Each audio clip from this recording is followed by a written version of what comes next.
আমরা গত ভিডিওতে আলোচনা করেছিলাম মেনু থেকে স্লাইড শো। এখন আমরা আলোচনা করব মেনু থেকে রেকর্ড। রেকর্ডের মধ্যে 4টা গ্রুপ রয়েছে। প্রথম গ্রুপটি হচ্ছে রেকর্ড, দ্বিতীয় গ্রুপটি হচ্ছে কন্টেন্ট, তৃতীয় গ্রুপটি অটোপ্লে মিডিয়া এবং সর্বশেষ গ্রুপ চতুর্থ গ্রুপটি হচ্ছে সেভ। এখানে প্রথম অপশনটি হচ্ছে রেকর্ড। আমরা যখন রেকর্ডে ক্লিক করব এখানে আমাদের দুটো অপশন দেখাবে। প্রথম অপশনটি হচ্ছে ফ্রম কারেন্ট স্লাইড, এর অর্থাৎ হচ্ছে আমরা যে স্লাইড অবস্থান করব সেই স্লাইড থেকে রেকর্ড হবে। আর দ্বিতীয় অপশনটি হচ্ছে ফ্রম বিগিনিং, আমরা যে স্লাইডে থাকি আমাদের প্রথম স্লাইড থেকে সেটা রেকর্ড হবে। এটা রেকর্ড আমরা তখনই করি যখন আমাদের পুরো পিপিটিটা তৈরি হয়ে যায় এবং আমরা উপস্থাপন করার জন্য কোথায় কোথায় কীভাবে কাজ করব সেটাই রেকর্ড করা, যেটা আমরা গত ভিডিওতে আলোচনা করেছিলাম স্লাইডে। এখানে রেকর্ড, এখানে আমরা এই সম্পর্কে আলোচনা করেছিলাম। আপনারা যদি সেই ভিডিওটা দেখে না থাকেন তবে সেই ভিডিওটি দেখে নেবেন। এরপর অপশনটা হচ্ছে স্ক্রিনশট। আমরা যদি পাওয়ার পয়েন্টে কোনো স্ক্রিনশট নিয়ে আসতে চাই তাহলে আমরা এই অপশনটি ব্যবহার করব। স্ক্রিনশটের জন্য আপনি যেই পেজ থেকে স্ক্রিনশটটা নেবেন সর্বপ্রথম সেই পেজটা ওপেন করে নেবেন। আমি এখানে আমার এই ডেস্কটপটা ওপেন করে রাখলাম। এখন আমি পাওয়ার পয়েন্টে আসলাম। পাওয়ার পয়েন্টে আসার পর আমরা এখান থেকে স্ক্রিনশটে ক্লিক করে স্ক্রিন ক্লিপিং এখানে ক্লিক করব। তাহলে দেখেন সরাসরি এটা আমার ডেস্কটপে চলে এসেছে। এখন আমি যদি এখান থেকে পাখিটা নিলাম, পাখিটা নেওয়ার পরে এখানে দেখেন স্ক্রিনশটটা চলে এসেছে। স্ক্রিনশটটা আসার পর এখানে দেখেন পিকচার টুল ওপেন হয়েছে। পিকচার টুল থেকে আমরা আমাদের পিকচারটা এডিট করে নিতে পারবো। এটা আমাদের প্রয়োজনে এটা আমরা কিবোর্ড থেকে ডিলেট। এরপর গ্রুপটি হচ্ছে অটোপ্লে মিডিয়া। এখানে 3টা অপশন রয়েছে। প্রথম অপশনটি হচ্ছে স্ক্রিন রেকর্ডিং, দ্বিতীয় অপশনটা হচ্ছে ভিডিও, তৃতীয় অপশনটা হচ্ছে অডিও। স্ক্রিন রেকর্ডিংটা হচ্ছে বর্তমানে আমি এই ভিডিওটা রেকর্ড করতেছি, ঠিক একই কাজটা পাওয়ার পয়েন্টে দেওয়া হয়েছে। এখান থেকে আপনি স্ক্রিন রেকর্ড করতে পারবেন। আমরা যদি এখানে স্ক্রিন রেকর্ডে ক্লিক করি, স্ক্রিন রেকর্ডে ক্লিক করার পর এখানে দেখেন আমাকে 5টা অপশন দেওয়া হয়েছে। প্রথম অপশনটা হচ্ছে রেকর্ড, এরপর অপশনটা হচ্ছে এখানে টাইম উঠবে, স্টপ, এরপর অপশনটা হচ্ছে সিলেক্ট এরিয়া, অডিও এবং হচ্ছে রেকর্ড পয়েন্টার। রেকর্ড পয়েন্টারটা হচ্ছে আমরা যখন স্ক্রিন রেকর্ড করব, স্ক্রিন রেকর্ড করার সময় আমাদের যে মাউসটা, এই মাউসটা কি দেখাবে কি দেখাবে না। যদি আমরা এখানে যদি ক্লিক করি দেখেন এটা আনহাইড হয়ে গেছে। এখন যদি আমরা রেকর্ড শুরু করি তবে সেক্ষেত্রে আমাদের মাউসটা কিন্তু শো করবে না। আবার যখন ক্লিক করব সেক্ষেত্রে শো করবে। অডিও, এখানে যদি আমরা ক্লিক করি তবে এটা শো হচ্ছে, শো হলে তবে সেক্ষেত্রে অডিওটা রেকর্ড হবে। আবার যখন ক্লিক করবো এখানে দেখেন আমার এই বক্সটা চলে যাচ্ছে, শো হচ্ছে না, তবে সেক্ষেত্রে অডিওটা রেকর্ড হবে না। এরপর অপশনটা হচ্ছে সিলেক্ট এরিয়া। সিলেক্ট এরিয়া হচ্ছে আমি কতটুক এরিয়া জুড়ে আমি আমার ভিডিওটা রেকর্ড করব।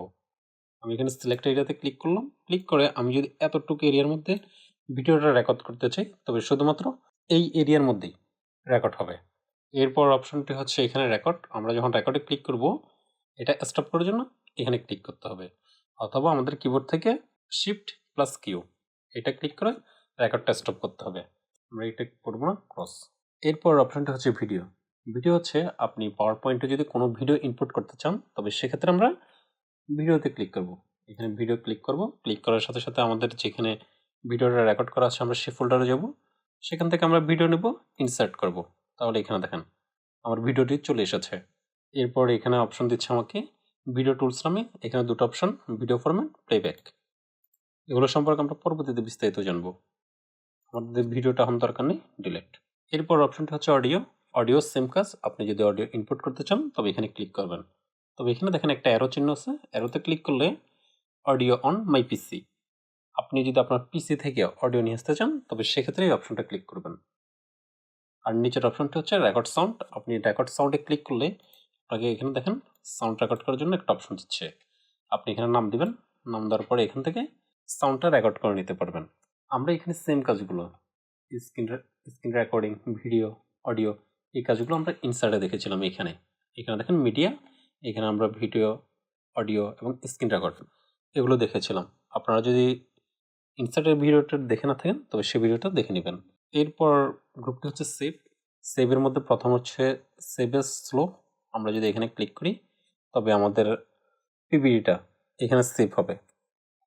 দেখেন পাওয়ার পয়েন্টের সেভের অপশন দিচ্ছে। এরপর অপশনটি হচ্ছে export two video. Export two video হচ্ছে আমাদের যে পিপিটিটা তৈরি করেছি সেটা যদি আমরা ভিডিও আকারে সেভ করতে চাই তবে সেক্ষেত্রে আমরা এখানে এক্সপোর্ট টু ভিডিওতে ক্লিক করব।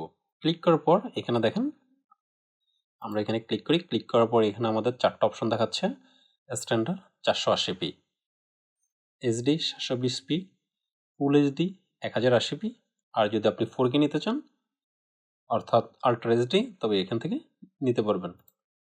আর নিচে রয়েছে এখানে হচ্ছে don't use recorded timing and narration. আপনি যদি আপনার যে ভিডিওটা এক্সপোর্ট করতেছেন সেখানে যদি আপনি ন্যারেশন এবং এটা নিতে না চান, তবে এখানে ডোন্ট। আর যদি আপনি ভয়েস আর টাইমিংটা নিতে যাচ্ছেন, তবে সেক্ষেত্রে ইউজ দিবেন। এরপর আমরা এখান থেকে ক্রিয়েট এ ভিডিও এখানে ক্লিক করলে আমাদের যে পাওয়ার পয়েন্টটা সেটা একটা ভিডিও আকারে সেভ হয়ে যাবে। আশা করি আপনারা এই সম্পর্কে বিস্তারিত বুঝতে পেরেছেন। আমরা এই অপশনগুলো সম্পর্কে আগেও আলোচনা করেছিলাম। এখানে যদি আমরা স্লাইড শোতে আসি, স্লাইড শোতে আসার পরে এখানে দেখেন ফ্রম বিগিনিং এবং হচ্ছে কারেন্ট স্লাইড, যেটা হচ্ছে এইখানে রেকর্ডের কাজ। আবার রেকর্ডটা এখানেও আছে, ফ্রম বিগিনিং কারেন্ট স্লাইড। এরপর হচ্ছে স্ক্রিনশট। স্ক্রিনশটটা আমরা ইনসার্ট, এখানে স্ক্রিনশট দেখেছি, ইনসার্টের মধ্যে স্ক্রিনশট। আবার এসে এখানে রেকর্ডের মধ্যে প্লে অটো মিডিয়া, সেম জিনিসটা আমরা ইনসার্টে দেখেছিলাম মিডিয়া এই গ্রুপটার মধ্যে। এরপর হচ্ছে এখানে সেভ করার অপশন। সেভ করার অপশনগুলো আমরা এখানে ফাইলে গেলেই পাবো। এখানে দেখেন এক্সপোর্ট। এক্সপোর্টে ক্লিক করলে আমাদের সেম অপশনগুলো দিবে। আমরা এখান থেকে ক্রিয়েট ভিডিও দিলে এই অপশনগুলো আমরা এখানেই পাবো। আজকের মতো এতটুকুই। ভালো থাকবেন, সুস্থ থাকবেন, খোদাহাফেজ।